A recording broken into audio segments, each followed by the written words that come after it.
Hello dear students, कैसे हैं आप सब बच्चों। आई होप आप सभी कोई अच्छे होंगे। तो प्यारे बच्चों, आ चुका है आप सभी के कक्षा 12वीं के विषय हिंदी का तिमाही परीक्षा का आप सभी का 100 एवं 1% क्वेश्चन पेपर रियल आ चुका है बच्चों। जहां पर हम आज की इस वीडियो पे आप सभी को इस क्वेश्चन पेपर का पूरा सोल्यूशन भी कराने वाले हैं। आप देख सकते हो हमारा जो ये क्वेश्चन पेपर है इसका पूरा हमने सोल्यूशन भी निकाल कर रख लिया है। और बता दें, यदि आप इस क्वेश्चन पेपर का PDF प्राप्त करना चाहते हैं, वो भी और सोल्यूशन का भी PDF प्राप्त करना चाहते हैं, तो आप हमारे टेलीग्राम चैनल का ज्वाइन कर लीजिएगा, जिसका लिंक आपको डिस्क्रिप्शन में देखने को मिल जाएगा।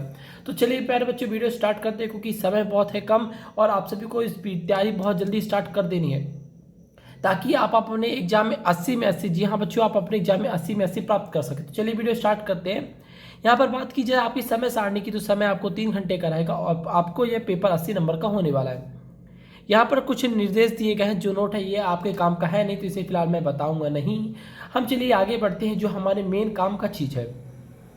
पहला क्वेश्चन है बच्चों, निम्नलिखित में से सही विकल्प का चयन कीजिए। पहला है, कवि किसका भार लिए फिरता है। तो ऑप्शन दिए गए, आ सुख दुख का, जग जीवन का, निज उर का, या यौवन का। तो इसमें जो पहले बच्चों आपका जो सही उत्तर होगा जग जीवन का, इसका सही उत्तर होने वाला है।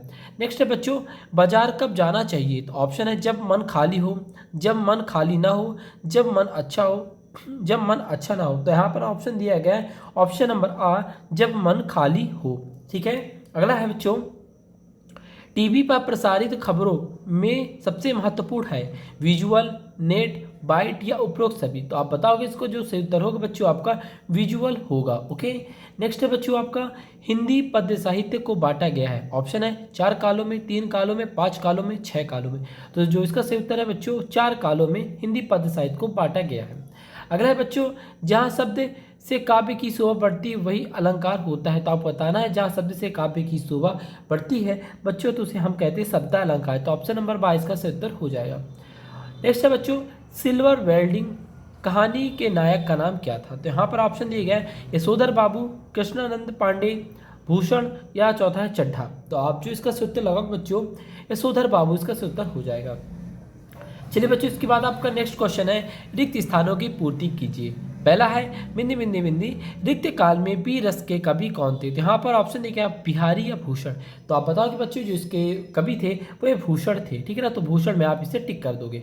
नेक्स्ट है बच्चों, यशोधर बाबू ने दफ्तर से लौटते हुए रोज बिंदी बिंदी जाने की रीति बनाई। कहाँ जाने की ऑप्शन दिए गए, बिरला मंदिर या साई मंदिर। तो आप सभी को बताना है बच्चों, कहाँ जाने की उन्होंने बनाई। तो आप बताओगे बिरला मंदिर जाने की प्लानिंग बनाई थी उन्होंने। ठीक है। अगला बच्चों, जिस वाक्य में एक उद्देश्य तथा एक विधेय होता है उसे बिंदी बिंदी कहते हैं। ऑप्शन दिया गया है, सरल वाक्य या संयुक्त वाक्य। तो आप सभी को जो इसका सही उत्तर टिक करेंगे, सरल वाक्य हो जाएगा। नेक्स्ट है बच्चों, नाटक में पात्रों की संख्या बिंदी बिंदी होनी चाहिए। तो आप बताना अधिक या कम। तो आपको बताना है, नाटक में पात्रों की संख्या अधिक होनी चाहिए। अधिक का मतलब बच्चों, आपके नाटक में पात्रों की संख्या 5-6 से ऊपर ही, मतलब 5-6 के अंदर ही होना चाहिए। अगला है बच्चों, भक्तिन का वास्तविक नाम बिंदी बिंदी था। तो आपको बताना है कि भक्तिन का वास्तविक नाम क्या था, दुर्गा था कि लक्ष्मी था। तो आप सभी को जो इसका सही उत्तर टिक करेंगे बच्चों, आपका लक्ष्मी इसका सही उत्तर हो जाएगा। चलिए, इसके बाद हम चलते हैं बच्चों प्रश्न क्रमांक 3 पे। सॉरी, यहाँ पर अभी आपका और भी क्वेश्चन है, नव का अर्थ है। तो यहाँ बताना आकाश या नीला। तो आप बताओ बच्चों कि नव का अर्थ जो आकाश होता है। अगले बच्चों, वी रस का स्थायी भाव बिंदी बिंदी होता है। तो आपका था उत्साह या क्रोध। तो आप बताओ बच्चों कि वी रस का स्थायी भाव होता है। तो आपका उत्साह इसका सही उत्तर हो जाएगा। शब्द एक वाक्य में उत्तर दीजिए। जहाँ पहला है बच्चों, किसकी आवाज मृत गांव में संजीवनी शक्ति भरती रही थी। तो आपको बताना है, ढोलक की थाप इसका सही उत्तर हो जाएगा। नेक्स्ट है बच्चों, यशोधर पंत किसे अपना आदर्श मानते थे। तो आप बताना है, यशोधर पंत जी थे जो किसान दास जी को, किसे किसान दा को अपना आदर्श मानते थे। शोषकों के प्रति घृणा और शोषितों के प्रति सहानुभूति किस युग की विशेषता है। तो आप बताना है कि यह जो है प्रगतिवाद की विशेषता है। अगला बच्चों, जिस काव्य के छंदों का पूर्वरूप संबंध ना हो उसे क्या कहते हैं। तो आप जो इसका उत्तर लगाओ बच्चों, मुक्तक काव्य कहते हैं।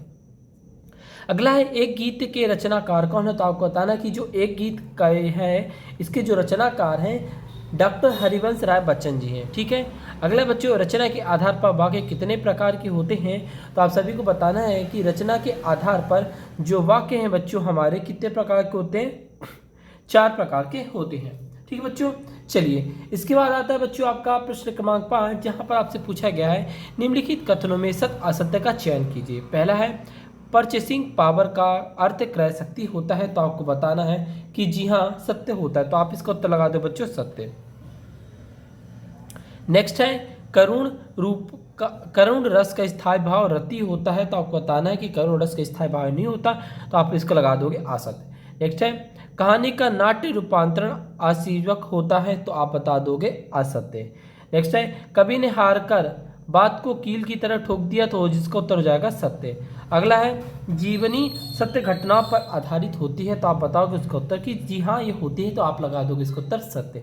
शरद ऋतु पुलों को पार करती हुई आई है, तो आप बता दो कि जी हाँ ये शरद ऋतु है जो पुलों को पार करती हुई आई है, तो आप इसका उत्तर लगा दोगे सत्य।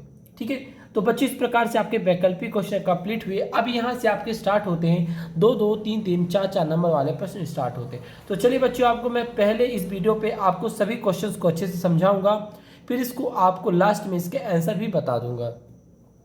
तो जहाँ पर पूछा गया भक्तिन के आ जाने से महादेवी अधिक देहाती कैसे हो गई, पूछा गया है।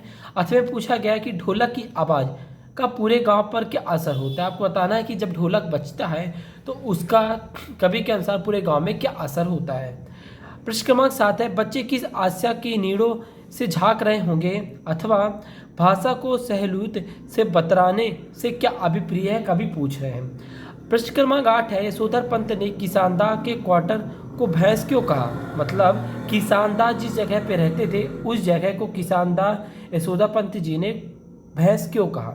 8वें में पूछा गया है यशोधर बाबू की पत्नी समय के साथ ढल सकने में सफल होती है लेकिन यशोधर बाबू असफल रहते हैं, ऐसा क्यों है, मतलब जिस जगह पे वो रहती थी उनकी पत्नी वो उस जगह में क्यों नहीं ढल सकी, ऐसा पूछा जा रहा है। प्रश्न क्रमांक 9 है मुद्रित माध्यमों में लेखन के लिए ध्यान रखने योग्य प्रमुख बातें कौन सी हैं, लिखिए। अथवा समाचार लेखन में किन 6 कंकारों का प्रयोग होता है, आपको बताना है। ठीक है बच्चों, तो चलिए इसके बाद आता है आपका प्रश्न क्रमांक 10, जहां पर आपसे पूछा गया बच्चों करुण रस की परिभाषा एवं उदाहरण लिखिए। देखिए करुण रस की यहाँ पर आपको परिभाषा लिखना है और उसका आपको उदाहरण भी लिखना है। अथवे में विरोधाभास अलंकार की परिभाषा एवं उसका उदाहरण लिखिए। ठीक है, इसके बाद बच्चों आता है प्रश्न क्रमांक 11, जहां पर आपसे पूछा गया है नाटक और एकांकी में कोई 2 अंतर लिखिए अथवा रेखाचित्र एवं संस्मरण में कोई 2 अंतर लिखिए। इसके बाद आता है बच्चों प्रश्न क्रमांक 12, ये सभी जो पोर्शन है आपके ग्रामर के पोर्शन है, ठीक है ना, जहां पर मैंने भी इसे पहले भी अपने कुछ वीडियोस पे आप सभी को बता चुका था। छायावाद की परिभाषा लिखते हुए किन्हीं 2 कवियों या विशेषताओं की नाम भी लिखना है। अथवा बच्चों पूछा गया है प्रकृतिवाद की 2 विशेषता और 2 कवि, यहाँ पर बच्चों आपको प्रकृतिवाद की 2 विशेषताओं को लिखना है और उनकी 2 कवियों का भी नाम आपको वर्णन करना है। यहाँ पर बच्चों प्रश्न क्रमांक 13 में पूछा गया है खंड काव्य और महाकाव्य में आप सभी को 2 अंतर लिखना है। अथवा छंद किसे कहते हैं, आपको बताना है कि छंद किसे कहते हैं और ये कितने प्रकार का होता है, आप सभी को बताना होगा इस क्वेश्चन में। अगला प्रश्न बच्चों निम्नलिखित वाक्यों को शुद्ध करके लिखिए। यहाँ पर आपके सामने 2 वाक्य दिए गए बच्चों, इन वाक्यों को पढ़ना है और आप सभी को ये जो वाक्य हैं गलत बने हैं हमें इन्हें सही करके बताना है। तो पहला है राम ने अयोध्या आ जाना, ये गलत है तो इसे आपको सही करना है। और इसे पूछा गया है सीता एक फूलों की माला बाजार से लेकर आए, तो आपको बताना इसका जो हो जाएगा सीता फूलों की माला बाजार से लेकर आए, इस प्रकार से आप इसे सही करोगे। यदि आपसे नहीं बनता तो आप इसका अथवा वाले को सिलेक्ट कर सकते हो। जहां पर बच्चों आपसे पूछा जा रहा है निर्देशानुसार वाक्य परिवर्तन कीजिए। बालक रो रो कर चुप हो गया, इसे आपको संयुक्त वाक्य में बदलना है। और दूसरा है मयूर वन में नाचता है, इसे संदेहवाचक वाक्य में परिवर्तन करना है। इसके बाद बच्चों आपसे पूछा गया है प्रश्न क्रमांक 15, जहां पर से पूछा गया है कि मुहावरे एवं लोकोक्ति में 2 अंतर लिखिए अथवा राष्ट्रभाषा किसे कहते हैं, उस राष्ट्रभाषा की 2 विशेषताओं को वहां पर आपको वर्णन करना है। इसके बाद बच्चों आपसे प्रश्न क्रमांक 16 में पूछता है भाव विस्तार कीजिए। यहाँ पर आपको 2 लाइन की पंक्ति दी गई है, ये जो कि 3 नंबर का होने वाला है, इसका आपको भाव विस्तार करना है। एक ही बात बच्चों आपका है हरिवंश राय बच्चन अथवा कुंवर नारायण का काव्यात्मक परिचय निम्न बिंदु के आधार पर दीजिए। उनका दो रचना भाव पक्ष, कला पक्ष और साहित्य में स्थान का आप सभी को वर्णन करना है बच्चों। ठीक है बच्चों, इसके बाद आता है प्रश्न क्रमांक 18, फणीश्वरनाथ रेणु अथवा जैनेन्द्र कुमार का साहित्यिक परिचय निम्न बिंदुओं के आधार पर दीजिए। यहाँ पर आपको उनकी दो रचनाएं, भाषा शैली और साहित्य में स्थान के बारे में आप सभी को वर्णन करना होगा बच्चों। ठीक है, इसके बाद बच्चों आता है प्रश्न क्रमांक 19। यहाँ पर आप सभी से पूछा गया है निम्नलिखित अपठित गद्यांश को पढ़कर नीचे दिए गए प्रश्नों के उत्तर देना है। यहाँ पर देखिए बच्चों, यहाँ पर आपसे 3 क्वेश्चन पूछे गए हैं। ये 3 नंबर का आपके पास एक पद्यांश दिया गया है। इस पद्यांश को आपको पढ़ना है और इन दिए 3 प्रश्नों का आपको उत्तर देना है, जो कि इसी से मिलने वाले हैं। ठीक है बच्चों, इसके बाद आता है आपका अथवा बच्चों, जहाँ पर आपको निम्नलिखित अपठित गद्यांश को पढ़कर नीचे लिखे प्रश्नों को उत्तर देना है। यहाँ पर आपको इस अपठित गद्यांश को पहले पढ़ लेना अच्छे से तरीके से। इस अपठित गद्यांश को पढ़कर बच्चों आपको करना क्या है, यहाँ पर देखिए आपको दिया गया है, ठीक है ना। इससे रिलेटेड आपको 3 प्रश्न पूछे गए, आपको अपठित गद्यांश पढ़ लेना है और इन तीनों प्रश्नों का आपको वहाँ पर उत्तर दे देना है। ठीक है, पढ़ के देना होगा, जो कि उसी से मिलने वाले हैं। इसके बाद आता है बच्चों प्रश्न क्रमांक 20। यहाँ पर से आपसे पूछा गया है निम्नलिखित पद्यांश को संदर्भ प्रसंग सहित व्याख्या कीजिए। यहाँ पर आपको 4 लाइन के एक पद्यांश दिए गए। कितने बच्चों? 4 लाइन के आपके सामने एक पद्यांश दिए गए हैं, जहाँ पर आप सभी को इन पद्यांशों का आपका संदर्भ प्रसंग और सहित व्याख्या भी करना होगा। ठीक है बच्चों, इसके बाद बच्चों आता है प्रश्न क्रमांक 21। सेम टू सेम इसमें भी आपको क्या करना है, इस लाइनों को पढ़ना है। ये जो पंक्तियां दी गई हैं, जहां पर आपको इन गद्यांशों का संदर्भ प्रसंग सहित आपको व्याख्या करना होगा। ठीक है बच्चों, इसके बाद आता है आपका प्रश्न क्रमांक 22, जहां पर आपसे पूछा गया है ध्वनि वितरक यंत्रों पर प्रतिबंध लगाने हेतु जिलाधीश को महोदय को प्रार्थना पत्र, मतलब आपके जिलाधीश महोदय जो हैं उनको आपको एक लेटर लिखना है, जहां पर उनको बताना है कि आप जिस एरिया पे हो वहां बहुत ज़्यादा शोर शराबा होता है, ठीक है ना, और आपके पेपर के टाइम चल रहे हैं, तो इसे बंद कराने की आप अनुमति प्रदान करें या इसे बंद करवाएं। ठीक है ना, ऐसा लेटर लिखना है। आपसे पूछा गया बच्चों परीक्षा की तैयारी की जानकारी देते हो अपने पिता को पत्र। यहाँ पर बच्चों आपसे बोला गया है कि अपने पिता को एक पत्र लिखना है, जहाँ पर आप बताना है कि पिताजी मेरा जो पेपर स्टार्ट होने वाला है और आपको आप मुझे इन सामानों की आवश्यकता है, क्या आप मुझे दिला दें। ऐसे आप कुछ भी वहाँ पर लिख सकते हैं। या कि इसमें प्रश्न क्रमांक 23 से पूछा गया बच्चों, जो कि आपके इस पेपर का, आपके इस प्रश्न पत्र का जो बच्चों सबसे लास्ट क्वेश्चन होने वाला है, जहां पर आपसे पूछा गया बच्चों निम्नलिखित में से किसी एक विषय पर निबंध लिखिए। यहाँ पर आपको 4 टॉपिक दिए गए हैं। पहला है विद्यार्थी जीवन में अनुशासन का महत्व, दूसरा है इंटरनेट का दैनिक जीवन में महत्व, थर्ड है पर्यावरण की सुरक्षा और चौथा है राष्ट्र सुरक्षा में युवाओं की भूमिका। यहाँ पर आपको इन चारों में से किसी एक टॉपिक को लेना है और उस टॉपिक पे आपको निबंध लिखना है। देखिए यहाँ पर आपको इसे 4 नंबर मिलने वाले हैं। तो बच्चों ये रही आपके क्वेश्चन पेपर की बात। तो आपको बता दें जो इसका आंसर है बच्चों, आपको हमारे टेलीग्राम चैनल पे इसका PDF वाला में आपको इसको हैंड रिटन मैंने लिख के पूरा इसका आंसर वहाँ पर डाल दिया है। तो आप सभी को क्या करना है, यहाँ पर से आपने क्वेश्चन कर दिया अच्छे तरीके से पढ़ लिया है, तो आपको उस टेलीग्राम को चैनल को ज्वाइन कर लेना है और वहाँ से उसके आंसर सीट को ले लेना है और आपको अपने एग्जाम की बहुत अच्छे से तैयारी कर लेनी है। आई होप बच्चों आज की वीडियो आप सभी को पसंद आएगी। यदि वीडियो पसंद आई तो प्लीज़ वीडियो को लाइक करिए, चैनल को सब्सक्राइब करिए और घंटी का आइकन को ऑन कर लीजिएगा, ताकि आपके अभी तो हम हिंदी का पेपर आप सभी को दे रहे हैं, इसके बाद आपको फिजिक्स, केमिस्ट्री, मैथ, बायोलॉजी जितने भी आप सभी के पेपर होने वाले हैं उसका वीडियो हम जैसे ही अपने यूट्यूब चैनल पर अपलोड करें उसका नोटिफिकेशन आपके मोबाइल पर प्राप्त हो जाए और आप अपने एक नोटिफिकेशन के माध्यम से आप अपने एग्जाम की तैयारी बहुत ही बेहतर तरीके से कर पाए।